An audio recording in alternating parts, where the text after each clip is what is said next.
आप देखिए बीएलए को लेकर जो घोषणा की गई, कहा गया ये आतंकवादी संगठन, उसके बाद बीएलए ने किस तरीके से पाकिस्तानी फौज के पूरे जत्थे को उड़ा दिया है वो खबर बताऊंगा। ये भी बताऊंगा कि किस तरीके से डीप फेक वीडियो का सहारा लेकर वहां के मंत्री, और ये पहली बार नहीं है कि वहां के मंत्री झूठ फैलाने की, प्रोपेगेंडा फैलाने की मशीनरी के तौर पर काम कर रहे हैं, वहां के मतलब पाकिस्तान के। और ये बात पाकिस्तान की ही मीडिया एक्सपोज भी कर रही है। बहुत कुछ चल रहा है उधर रशिया यूक्रेन के बीच में, बहुत कुछ ऐसा जो आपको जानना चाहिए। प्रतिशोध की ज्वाला कहां कहां भड़क रही है और कहां बड़ी हो सकती है। इस खबर के साथ शुरुआत, पुतिन जल्द कर सकते हैं दुनिया की सबसे शक्तिशाली मिसाइल का परीक्षण। आखिरी दौर में गोरवेस्टनिक मिसाइल की टेस्टिंग। एटमी पावर से चलने वाली यह क्रूज मिसाइल है, धरती के किसी भी हिस्से में अटैक करने में सक्षम।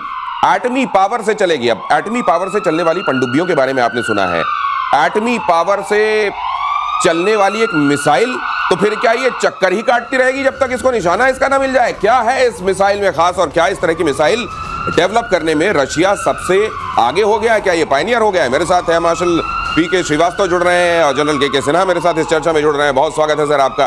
अब जरा आइए इसको समझने की कोशिश करते हैं, मिसाइल क्या है सर, अलग है कुछ? इस मिसाइल में एक चीज बहुत अलग है कि इसको चला आप कैसे रहे। जैसे आपने कहा, ये न्यूक्लियर छोटा सा रिएक्टर है मिसाइल के अंदर, जो इसके इंजन को, जो रैमजेट इंजन है उसको चलाता है। ये मिसाइल है तो सबसोनिक, मगर रेंज अनलिमिटेड। इसका मतलब किसी भी दिशा से, कहीं से घूम के, कहीं से करके, किसी भी ट्रैजेक्टरी से किसी भी देश के कोने में, किसी भी ग्लोब के कोने में पहुंच सकती है। ये प्रोजेक्ट जो है इसलिए भी खतरनाक बनाता है कि इस तरह का न्यूक्लियर एक रिएक्टर बनाना, छोटा वाला, ये अपने आप में बहुत जटिल बनाता है वैज्ञानिक तरीके से। मतलब technologically it's very very difficult thing. और इसकी खतरनाक बात यह है कि अगर ये कहीं बीच में हुआ तो ये जो है रेडिएशन फैला सकता है। अगर बीच में कहीं पर मान लीजिए इसके साथ कुछ हो गया, मिसाइलों के साथ होता है, टेक्नोलॉजी होती है आखिरकार, अगर बीच में गिर गई तो रेडिएशन फैलाएगा। लेकिन इतना मिनिएचर, इतना छोटा वाला परमाणु रिएक्टर बनाना, ये अपने आप में बड़ी कामयाबी है। मतलब ऐसा करने वाला रशिया पहला देश बन गया, दुनिया का पहला देश है। हाँ। और देखिए इसका कल या परसों आप सुन लेंगे कि इसका परीक्षण भी हो रहा है। और कहाँ से कर रहे हैं? आर्टिक रीजन से। और उससे अलास्का के बगल में उसकी जगह है नामोवा लेक, वहां से वो कर रहे हैं। और शायद ये करेंगे क्योंकि इसकी खबरें आ जाएंगी। इसके अलावा जो रशिया कर रहा है, ये तो चलिए मिसाइल, जो इस मिसाइल की सबसे, इसकी एक एक्सीडेंट हो चुकी है। 2018 में इन्होंने बनाना शुरू किया था। 2019 में एक एक्सीडेंट हुआ था, इसके लीक हुए थे। उसके बाद आप 2023 में इनका एक परीक्षण उन्होंने अपने लेवल पे कर लिया है। और 2025 में शायद हो सकता है, आप देखें, शायद इसके पहले ये मिलाप, जो मेल मिलाप हो रही है उसके पहले यदि कर सकते हैं। थोड़ी सेकंड तो बता दो प्लीज। ये आप जो कह रहे हैं बिल्कुल सही कह रहे हैं, अलास्का के ऊपर लॉइटर कर सकता है। ठीक है। न्यू नॉस्का में वो एक्सीडेंट हुआ था। मतलब आप ये कह रहे हैं सर पे मंडराता हुआ न्यूक्लियर रिएक्टर हमेशा जो रेडिएशन भी फैला सकता है। हाँ। और ये कहीं मार सकता है ऊपर से। एक खास बात है कि आप ये पूछ रहे थे ना दुनिया में पहले कभी हुआ कि नहीं है। एक प्रोजेक्ट प्लूटो था यूएसए का, आप जानते हैं दोनों लोग टक्कर में रहते हैं हमेशा। हाँ। तो प्रोजेक्ट प्लूटो में इस चीज को ट्राई किया गया था, लेकिन वो इंजन बनाने में उतने सक्सेसफुल नहीं हुए। अच्छा। और रेडिएशन के डर की वजह से 1964 में वो 57 प्रोजेक्ट हुआ, 64 में बंद भी कर। सर भी कुछ कहना चाह रहे हैं? देखिए आर्सेनिक नाम तो सुन ही चुके हैं। आर्सेनिक, उसके बाद ये बॉर्बेरिक है। ये जो है दोनों एक दूसरे को मेल मिलाप से चलते हैं। वो वहां पर ICBM है और एक इमीडिएट रेंज मिसाइल है। और ये तो आपने बताया इनडेफिनेट, ये चक्कर पे चक्कर लगा सकता है। ये चक्कर तो पे चेंज द डायरेक्शन। क्या ये दुनिया को भी चक्कर पे चक्कर में, खास तौर से अमेरिका को चक्कर में डालने वाला है क्या? ये एक बड़ा सवाल है। और निश्चित रूप से अमेरिका इसको लेकर अलर्ट तो हो ही गया होगा। और चीन ने पहली बार जारी किया है DF-100 मिसाइल का वीडियो। चीन का सुपरसोनिक क्रूज मिसाइल DF-100 की रेंज 3000-4000 किलोमीटर, मैक 4 क्रूजिंग रफ्तार से टारगेट पर सटीक अटैक करता है। ये देखिए जरा, ये DF-100 पहली बार दुनिया के सामने इसको दिखाया गया है। और ये विजुअल यहां जरा दिखाइए और पीके श्रीवास्तव सर इसको एक्सप्लेन करेंगे। सर ये डोंगफेंग DF वो हमेशा डोंगफेंग रखते हैं। हाँ। जो भी उनकी बैलिस्टिक मिसाइल होती है उसको डोंगफेंग बोलते हैं और जो क्रूज होती है उसको CF बोलते हैं। अच्छा अच्छा, ये उनका स्टैंडर्ड बैलिस्टिक इज डोंगफेंग।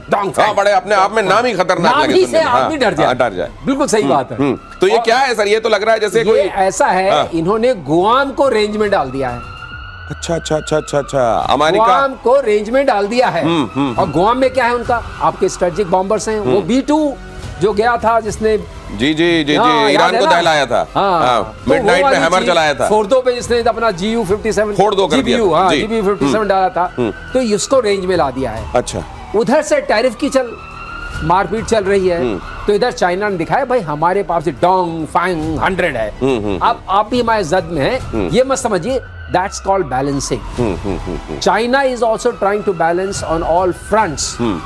जैसे पाकिस्तान को लेके दोनों लगे हुए हैं कि मेरा भी तेरा भी, उसी तरह गुआम के ऊपर करके कि आपका जहां फाइटर जो मेन आपका स्ट्रेटेजिक बॉम्बर बेस है हमारी जद में है, तो आप भी संभल के रहिए। अब हम लोग बैठ के बातचीत कर लेते हैं। तो ये अमेरिका को एक तरीके से धमकाने के लिए ये प्रदर्शन किया गया है। तो उधर रशिया ने जो मिसाइल बना ली और इधर ये डोंगफेंग दिखा दिया गया। इसको किस तरीके से टैरिफ वाले ट्रंप चाचा ले रहे होंगे, ये भी जरा सोचने वाली बात है। और चीन ने पहली बार ये जो DF-100 का मिसाइल का वीडियो जारी किया है, ये चीन का सुपरसोनिक क्रूज मिसाइल, ये मैंने आपको दिखाया। अब जरा यहां देखिए क्या हुआ है। अमेरिका दौरे पर असीम मुनीर ने एक बार फिर गीदड़ भभकी दी। गुजरात के जामनगर रिफाइनरी को टारगेट बनाने की धमकी। दुनिया का सबसे बड़ा सिंगल साइट रिफाइनिंग कॉम्प्लेक्स है जामनगर। अब ये जो जामनगर है, इसको लेकर धमकी दी जा रही है। भारत के महत्वपूर्ण इंस्टॉलेशंस को लेकर धमकी दी जा रही है। और ये धमकी, ये एक बार फिर से ये धमकियों का सीजन 2 है। और ये धमकियां खोखली होती हैं, ये दुनिया ने देख लिया है एक बार फिर से। लेकिन वो रवायत है उस देश की, तो उस रवायत को एक बार फिर से निभाया जाए। लेकिन सर, इंस्टॉलेशन का नाम लेकर ये बोलना, ये इस बार धमकी को विश्वसनीय बनाने के लिए किया जा रहा है। विश्वसनीय बनाने के लिए ऊपर से ये डराने की कोशिश कर रहे हैं, क्योंकि जिस इंस्टॉलेशन का नाम ले रहे हैं वो रिलायंस ग्रुप की है। मुकेश अंबानी दुनिया के सबसे अमीर लोगों में माने जाते हैं। तो इन्होंने ये दिखाने की कोशिश की, जो आप तेल जिसके लिए आप रशिया के पास जा रहे हैं, आपकी रिफाइनरी को मैं नष्ट कर दूं, ये कहने की कोशिश। इधर भाव के कर कुछ नहीं पाएंगे। लेकिन देखिए क्यों हो रहा है ये सारा। ये इसलिए हो रहा है कि ट्रंप कह रहे बेटा 2-4 डायलॉग और मारो।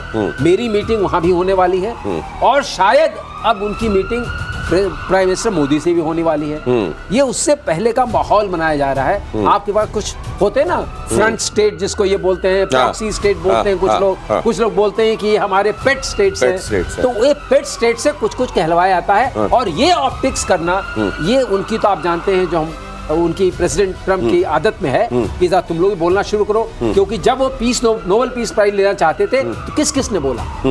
तो ये मुनीर को क्या ये सर ये एक शेड्यूल दिया गया होगा कि इस आप धमकी से शुरू करेंगे, पहले दिन आपको ये बोलना है, जुगलर वेन बता देना है, ये सब कश्मीर वाला राग अलापना है। उसके बाद आप एक काम करेंगे, वहां के किसी इंस्टॉलेशन, आप देख लो किसको आप समझते हो, एक कोई इंस्टॉलेशन का नाम लेकर आपको और बोलना है। क्या अमेरिका ये स्क्रिप्ट दे रहा है, या मुनीर ने पहले से स्क्रिप्ट तैयार की है, वहां हौसला मिल गया है इसलिए अब ये बोलना शुरू होता है? देखिए, मेरा तो ये मानना है कि जैसा मुनीर की अपनी है ना, एक का सपना होता है, मुगीर ही लाल का सपना होता है, और वो सपने में जब देखते हैं वो तो इससे शुरू किए। ये तो आप वेस्ट में कोस्ट में आ गए ना, जामनगर हमारे वेस्ट कोस्ट में आ गया, मगर वो तो इससे शुरू है। वो तो उन्होंने कहा वहां से शुरू करेंगे और वेस्ट तक आएंगे। और टारगेट के उन्होंने पहले से लिखा रखे, टारगेटिंग, लड़ाई के दौरान टारगेटिंग नहीं, targeting is very important. 9 targeting हमने किया, 21 चुने थे, 9 मारे, 11 मारे उनके एयर बेसिस।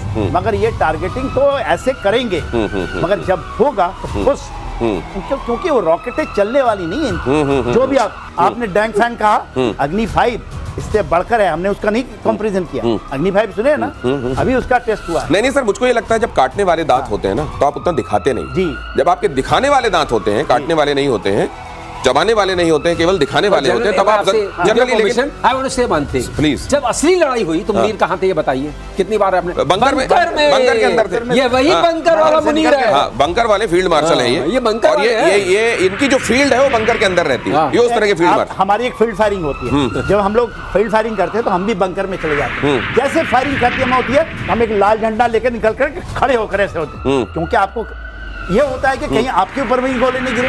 तो फील्ड मार्शल जो है, आपके फील्ड मार्शल नाम, फील्ड मार्शल साहब वो जिहादी फील्ड मार्शल हैं, फील्ड मार्शल, वो झंडा लेके निकल गए और देखिए झंडा लहरा रहे हैं। अब ये झंडा लेके और फिर बंकर में जाएंगे, वहां मार देंगे। और मुनीर और ख्वाजा आसिफ के